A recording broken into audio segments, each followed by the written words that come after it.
Assalamualaikum warahmatullahi wabarakatuh. Bagaimana kabarnya teman-teman semua? Semoga baik-baik saja.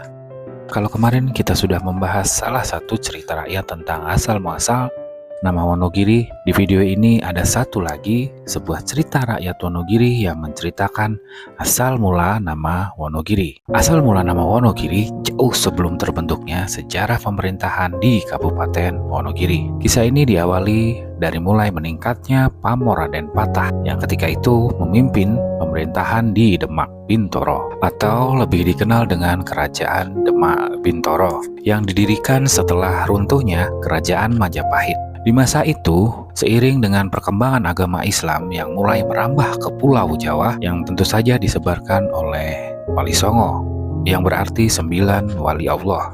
Atas prakasa Raden Patah di Demak akan didirikan sebuah masjid agung sebagai pusat penyebaran agama Islam di Pulau Jawa. Maka dari itu diadakanlah sebuah rapat besar para punggawa Kerajaan Demak Bintoro bersama para Wali Songo. Dalam rapat besar itu diputuskan setiap wali diminta mencari tiang penyangga yang berasal dari kayu yang sudah tua, besar, dan tinggi yang sesuai untuk dijadikan pilar masjid agung. Segera setelah itu para Wali Songo berangkat mencari bahan tiang penyangga sesuai kesepakatan, tidak terkecuali Sunan Giri sebagai salah satu dari Wali Songo. Beliau berangkat mencari kayu jati ke wilayah selatan Pulau Jawa. Dalam perjalanan yang panjang dan melelahkan, Sunan Giri belum juga menemukan pohon jati sesuai keinginannya. Setelah melanjutkan perjalanan selama beberapa lama, akhirnya Sunan Giri sampailah di sebuah hutan dengan perbukitan. Dengan kekuatan mata batin yang luar biasa, Sunan Giri merasa dalam setiap langkah perjalanan ada yang mengikutinya. Akan tetapi dengan tetap berprasangka baik, beliau membiarkannya. Bahkan karena penasaran, Sunan Giri mencoba menyembunyikan diri di balik pepohonan sambil mengintip apakah orang itu masih membuntutinya. Ternyata orang ini terus berusaha mendekati tempat terakhir Sunan Giri berada.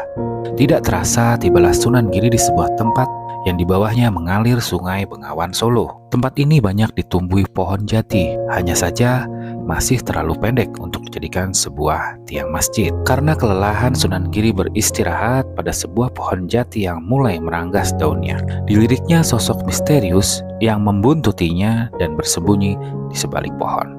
Setelah dirasa-rasa sekian waktu, ulah sosok misterius ini terasa mengganggu perjalanan Sunan Giri dalam mencari tiang masjid.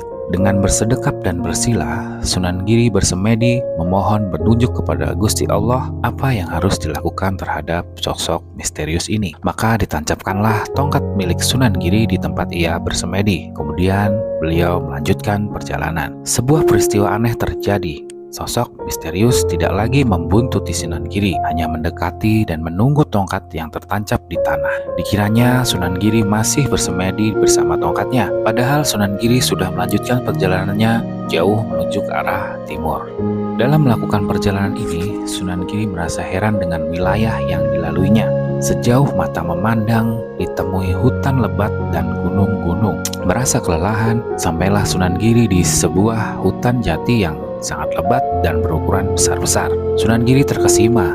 Akhirnya apa yang dicarinya bisa ditemukan. Ditataplah pohon jati satu persatu sambil memilih sekiranya pantas untuk dijadikan tiang Masjid Agung Demak. Setelah menemukan satu pohon yang tingginya mencapai puluhan meter dengan diameter besar, segera beliau menghampirinya. Sunan Giri tersenyum dan bersyukur atas usaha kerasnya mencari pohon ini. Akan tetapi, seketika Sunan Giri berubah menjadi galau karena beliau harus mencari siapa pemilik hutan lebat ini. Dalam hatinya pun dipenuhi banyak pertanyaan. Bagaimana jika nanti tidak ada pemiliknya? Atau bahkan jika ada pemiliknya tetapi tidak mau mengizinkan pohon jati besar itu untuk digunakan.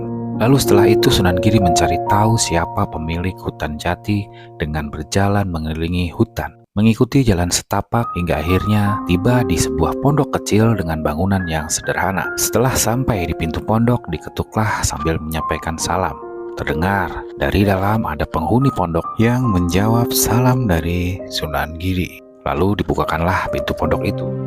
Maaf Kisanak, saya telah mengganggu. Saya sedang mencari pemilik hutan jati ini. Apakah Kisanak bisa membantu? Tanya Sunan Giri. Silakan masuk dulu, duduklah. Mungkin saja saya bisa membantu. Jawab orang itu. Terima kasih. Jawab Sunan Giri seraya berjalan masuk ke dalam pondok. Siapakah saudara dan ada perlu apa mencari pemilik hutan jati ini? Tanya orang itu kepada Sunan Giri. Maaf, perkenalkan saya Sunan Giri, abdi dalam Keraton Demak Bintoro. Maksud kedatangan saya ke hutan ini untuk mencari bakal tiang Masjid Agung Demak. Apakah kira-kira Kisanak tahu siapa pemilik hutan ini? Saya mohon izin untuk membawa salah satu pohon sebagai tiang Masjid Agung Demak. Terang Sunan Giri. Seketika mendengar nama Sunan Giri, orang tersebut segera bersimpuh mengaturkan hormat kepada Sunan. Tapi Sunan Giri segera memegang kedua tangan orang tersebut dan mengangkat agar tidak bersimpuh. Perkenalkan, hamba bernama Ki Donosari, pemilik hutan ini. Apapun keinginan Kanjeng Sunan Giri, hamba persilahkan mengambil pohon yang dibutuhkan. Kata orang itu seraya mengenalkan diri. Terima kasih Ki Donosari atas kemurahan hati membantu Demak Bintoro. Tidak ada yang dapat saya berikan sebagai ucapan terima kasih kami. Kata Sunan Giri. Setelah beberapa lama berbincang dengan akrab, Sunan Giri dan Ki Donosari menuju salah satu pohon jati yang besar, lurus, dan berumur tua. Pohon jati ini diberi nama Jati Cempurung. Setelah yakin dengan pilihannya, Sunan Giri segera menebang pohon ini. Pangkal pohon ini sekarang masih ada bekasnya dan dijadikan petilasan di hutan jati Donoloyo. Besarnya pohon jati ini membuat Sunan Giri agak kerepotan membawanya. Kemudian beliau melihat sebuah sungai besar dan bertanya kepada Ki Donosari. Sungai apakah itu, Ki? Tanya Sunan. Itulah Sungai Keduang yang nantinya alirannya sampai ke Bengawan Solo, Kanjeng Sunan. Jawab Ki Donosari. Kebetulan, Ki. Bantulah saya untuk menghanyutkan kayu ini di Sungai Keduang. Mudah-mudahan kayu jati ini sampai ke Demak lewat Sungai Bengawan Solo. Terang Sunan Giri. Ki Donosari memerintahkan seorang pesinden untuk naik di batang Jati Cempurung sambil melantunkan tembang macopat. Meskipun aneh, tetapi Jati Cempurung terlihat lebih ringan ketika dibawa menuju Sungai Keduang. Hingga sampailah di pinggir Sungai Keduang, Sunan Giri menyampaikan rasa terima kasih kepada Ki Donosari atas kemurahan hati memberi Jati Cempurung dan membawanya sampai ke Sungai Keduang. Sebelum meninggalkan wilayah ini, Sebagai tanda pengingat, saya namakan wilayah ini Wonogiri. Wono artinya hutan, Giri berarti gunung. Wonogiri sesuai dengan kondisi wilayah ini yang banyak terdapat hutan dan gunung. Sunan Giri juga mengatakan bahwa kelak daerah ini akan ramai dihuni orang. Wonogiri, Kanjeng Sunan. Tegas Ki Donosari meyakinkan diri. Benar, Wonogiri. Sahut Sunan Giri. Baiklah Kanjeng Sunan, saya akan menjadi saksi. Mudah-mudahan harapan Kanjeng Sunan dapat terwujud.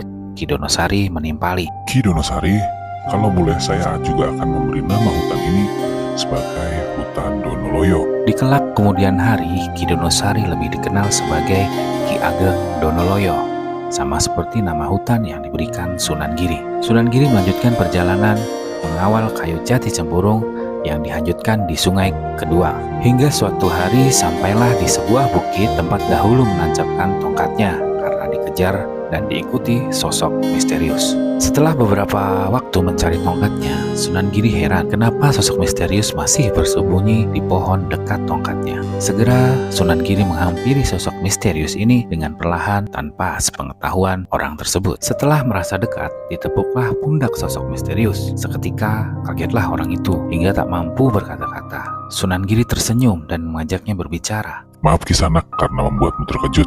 Sebenarnya saya tahu Kisanak membuntuti saya selama perjalanan beberapa waktu. Siapakah Kisanak dan punya maksud apa? Tanya Sunan Giri. Maafkan hamba, Kanjeng Sunan. Perkenalkan, hamba bernama Wasingo. Hamba memang sengaja mengikuti Kanjeng Sunan. Hamba tidak bermaksud apa-apa, hanya mengikuti kata hati hamba untuk selalu mengikuti Kanjeng Sunan. Tetapi, hamba takut untuk mendekati Kanjeng Sunan. Jawab sosok misterius. Baiklah Wasingo, sekarang Kisanak sudah bertemu dengan saya. Sebagai tanda perkenalan, terimalah tongkat saya yang telah kamu tunggu selama beberapa waktu. Dan jadilah saksi, saya akan memberi nama tempat ini sebagai Gunung Giri. Tutur Sunan Giri. Wasingo mengangguk dan segera bersimpuh di hadapan Sunan Giri. Setelah berpamitan, Sunan Giri melanjutkan perjalanan Demak Bintoro. Konon, Wasingo tinggal di Gunung Giri dan setelah meninggal menjelma sebagai singa penunggu Gunung Giri. Gunung Giri terletak 2 km di utara kota Wonogiri dan terdapat astana para kerabat keraton Mataram. Dan demikianlah cerita tentang asal muasal nama Wonogiri yang diberikan oleh Sunan Giri, salah satu dari Wali Songo ketika beliau mencari kayu sebagai tiang untuk pendirian Masjid Agung Demak. Terima kasih sudah menonton video ini. Semoga bisa memberikan informasi tentang asal muasal dari nama Wonogiri. Dan jangan lupa di like, komen, dan subscribe channel ini. Akhir kata, wassalamualaikum warahmatullahi wabarakatuh.